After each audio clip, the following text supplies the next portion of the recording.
Don't worry. The drugs will wear off shortly, John. Most of your questions will be answered soon.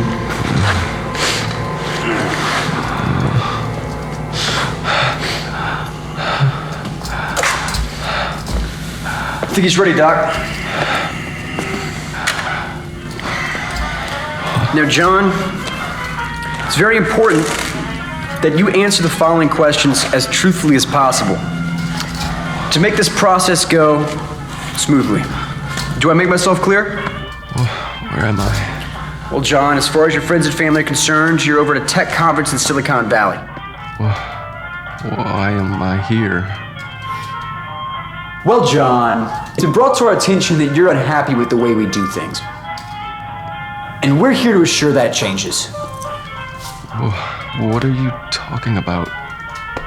So many questions, John, but we'll get to that in a minute. You ready yet? Fantastic.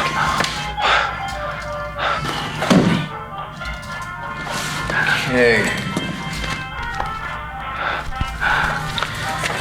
Now, John, on January 20th, 2017, you had made some public criticisms on several of your social media platforms. Do you remember this specific occurrence? No, that was almost a year ago. Well, John, let me refresh your memory a little bit. You had some pretty interesting things to say about our president. Oh my God. So you do remember. We just want to ask you some follow-up questions. We take everyone's criticisms, concerns very seriously, and we wouldn't want anyone to be dissatisfied. Now, John, there's no need for that. We just want to ask you a few simple questions. Do you respect our president, John?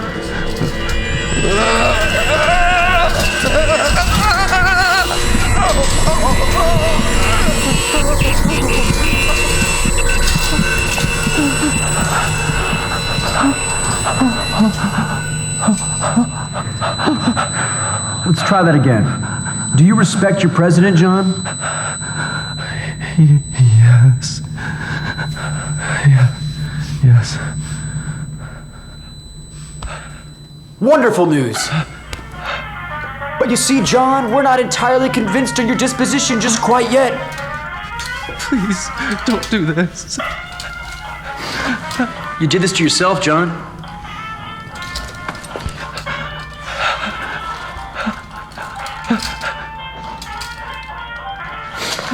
You see, John, according to another one of your social media posts, on February 4th, 2017, you claim to have participated in an organized protest in Palm Beach, Florida. Please, just let me go. Don't kill me. John. We're not gonna kill you. Tell me, John, do you love your country?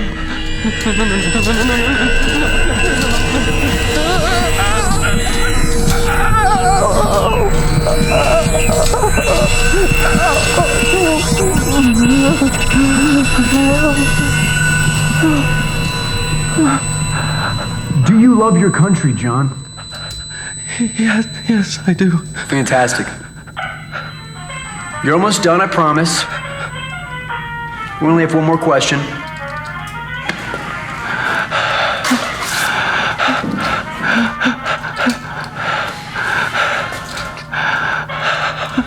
Now, John, we're very concerned about one specific post, one specific particular statement you made to one of your friends on February 20th, 2017. Do you recall this occurrence? I can't remember. Well, John, it was pretty alarming to say the least. Your text message to your friend Jane reads, I can't believe there were enough idiots in this godforsaken country who thought this man would be suitable to put in a position of power. Jesus fucking Christ, I didn't mean it, I swear. Oh God, someone help me. Someone help me. Now, John, it was so much better when you were quiet. And it was rude for you to interrupt me.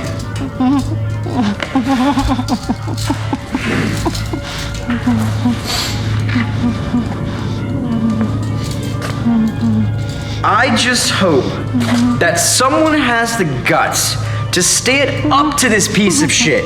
And I hope he gets what's coming to him before he destroys this country from the inside out. That's a very bold statement, John. We were very concerned, to say the least. But I'm gonna let you in on a little secret.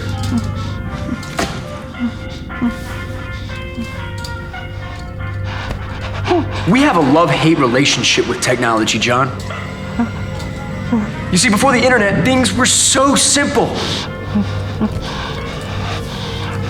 We wrote the textbooks and did our business behind closed doors. Things were easier then. Sure, we had to deal with a few peace-loving protesters and hippies, the ones that got too radical. Well, they couldn't stand up to our lead-in-the-head problem-solving method. Times have changed, John. Technology has made life difficult for us. Information and misinformation can spread like wildfire, and it's up to us to put out those flames. You see, John, if history has taught us anything, it's that we just can't keep killing off people that disagree. Because if we do, we end up creating more problems for ourselves than we solve. So we've developed this form of sonic persuasion to help get everyone on the same frequency. This is why we love technology, John. All it took was diverging some of our military budget to social media sites and get them to help us figure out who was on our team. Because we know how much you guys love to state your opinions. All those budget cuts to healthcare and education, well, they went to helping develop that magic little box over there.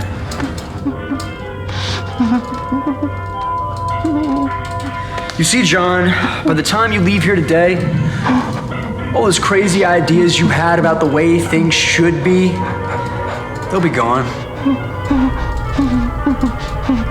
You see, you'll still be you, just a little more cooperative to future policies.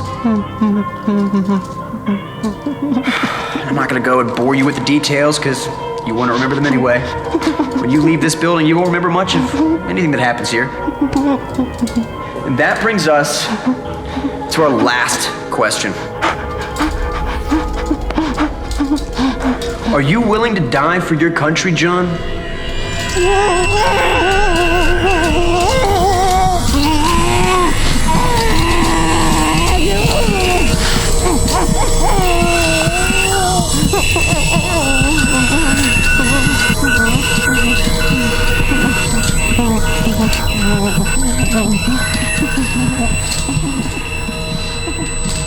Are you willing to die for your country, John?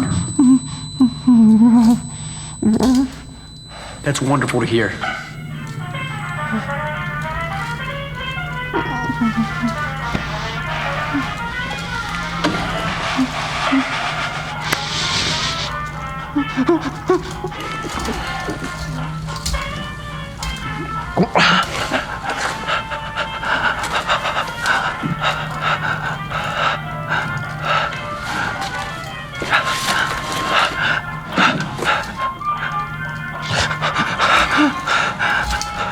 You see, John, this will help you forget about what happened here today.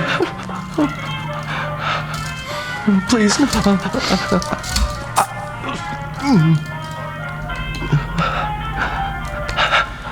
Tomorrow you'll wake up in your bed, kiss your girlfriend, go to work, go about life like this never happened. And when your country is in its greatest time of need, we now feel confident that you'll make the right decision. Yes. Yes. Oh, yes.